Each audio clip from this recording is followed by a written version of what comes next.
OKFM 101.7.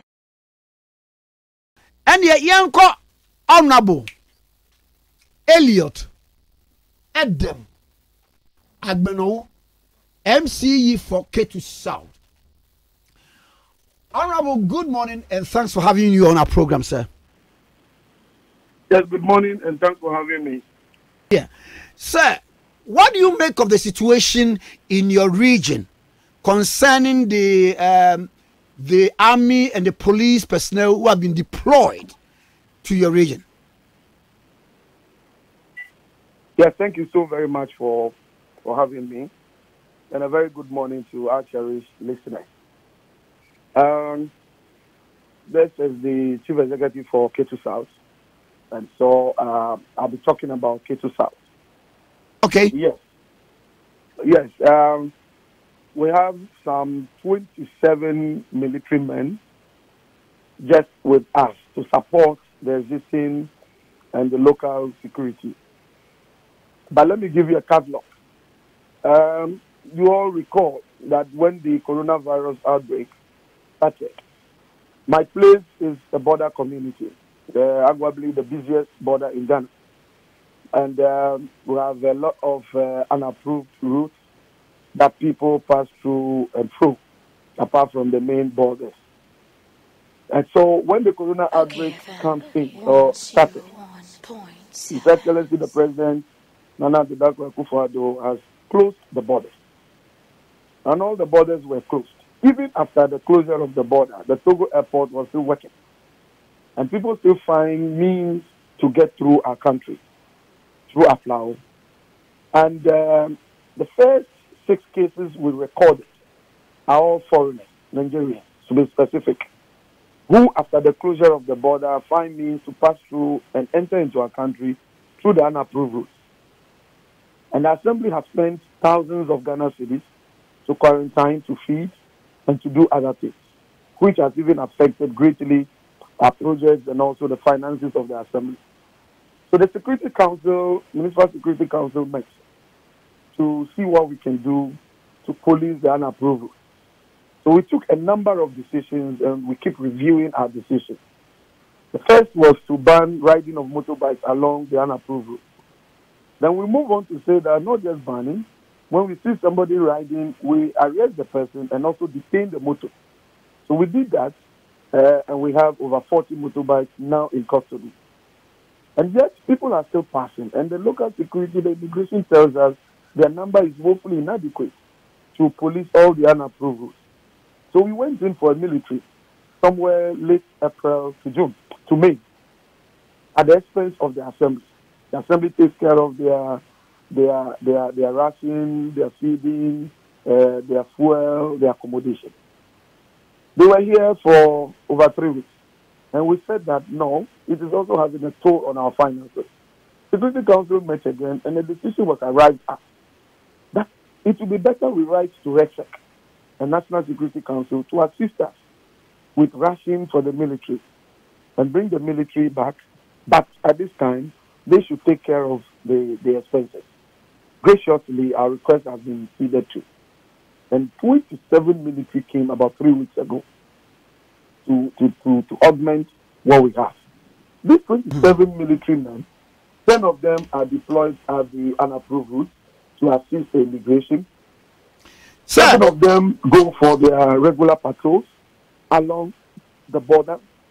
The 10 of them are at the base. At any time, those people at the patrols, at the various beats and pillars, they go to change them. So this is it. I don't know why 27 and how somebody can describe 27 soldiers as a heavy security presence, as a military deployment to the area. And this is not the first time. Military coming to our area is not novel. They used to come.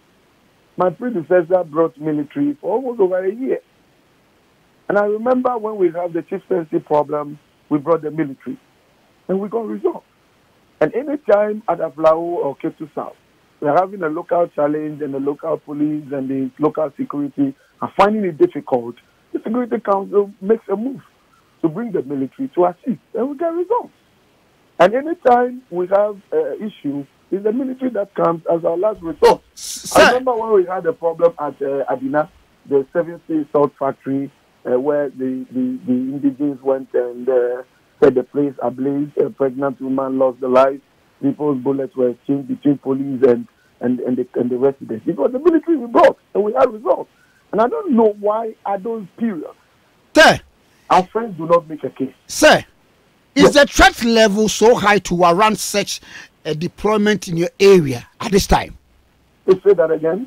Is the threat level so high to warrant such a deployment of military police personnel in your area at this time?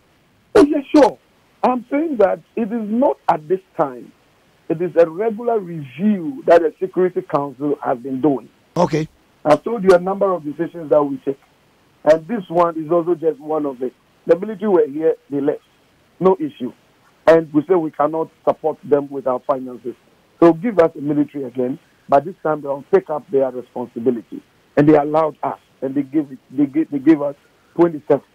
And these 27 are just here to make sure that our borders that are already closed, we enforce the closure of the border.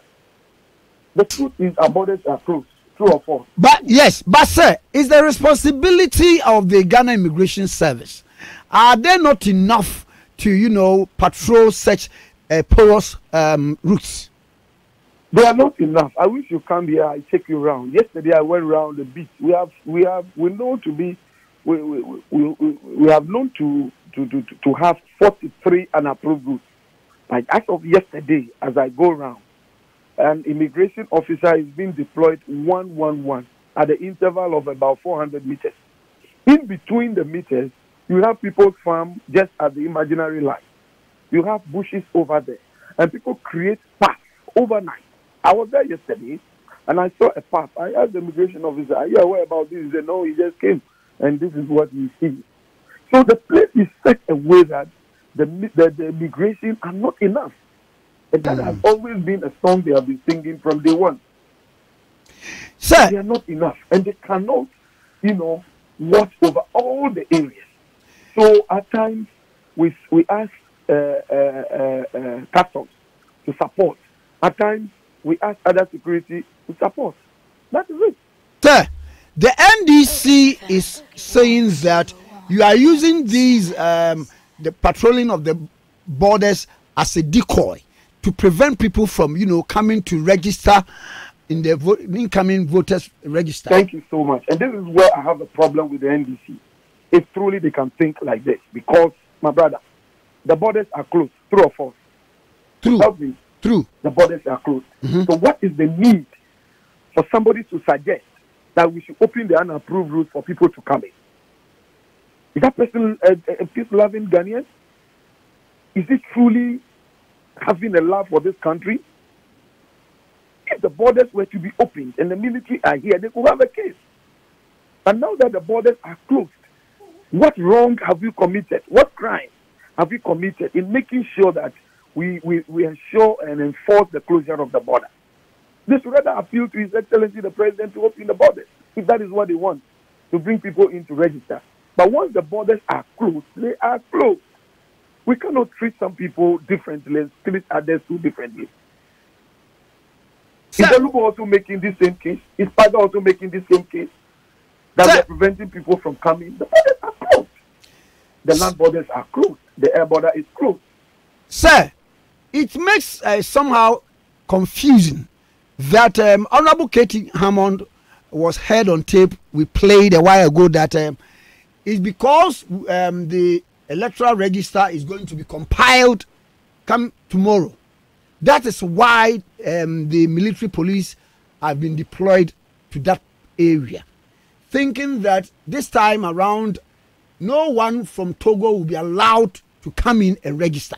So he said that the deployment hinges on these reasonings. What do you make of that, sir? Well, that's his opinion. I'm giving an official statement as the chairman of the Security Council and as the municipal chief executive of the area. And I'm telling you what it is that we are doing. Okay. Anybody can express an opinion on an issue, And I think his is just one of those opinions. And he will have to maybe defend what he says if truly that is it. But I'm giving you an official statement from my front as the chairman of the Security Council on what we have done over the period and what we are doing. And I'm telling you that we are just to enforce the closure of the border. And so if the NDC is suggesting that, then I think that they should revise their notes, because they have once ruled this country. I'm not sure their president will give an order and the chief executive will sit here and say that, let me allow the people in. No, I'm not sure they can do that. And so they should not even suggest that to me or to us, that we are preventing people from coming from Togo or whatever. That should not even come from them at all. Otherwise, they are goofing when they say that, because the borders are closed, they are lawmakers, and they should be helping us to enforce the closure of the border. And if we are enforcing the closure of the border, we expect them to clap for us. We expect them to tell us that indeed we are doing something right to protect the integrity and the sovereignty of our country. And that is what we are doing. Nothing more, nothing less. Sir, will we be experiencing the situation whereby these security men will also partake in the security activities of various registration centers? Not at all. Not at all. They are here to enforce the closure of the border, and they will just be there. At the various polling stations, registration centers, the people we normally use will continue to use them. Those that we use are the police, are the immigration, are the fire service, and the registration is also going to be done in phases. So the military would not be anywhere near any polling station. They will concentrate their activity to enforcing the closure of the border. So these military police men who has been deployed to your area, are they from Accra or they are from within the catchment of the Volta region? They are from Ho. They are Okay. from Ho. Okay. Yeah, they are from Ho. That's where normally we draw our military men from. And the people who are here have ever been here before, so they know the terrain. They are the ones that have come in 2008, 2010, 2012, and all the periods we meet them. They are the very people we bring. So they are not any new person who comes. Maybe one or two that haven't been here before are part of them, but the rest are very conversant with the area. We are most grateful talking to you, sir. Thank you so very much. I'm grateful too. Thank you. Bye-bye. Bye. Honorable Elliot Edem Agbenowu, MCE, Ketu South. And I am 101.7, so any OKFM 101.7.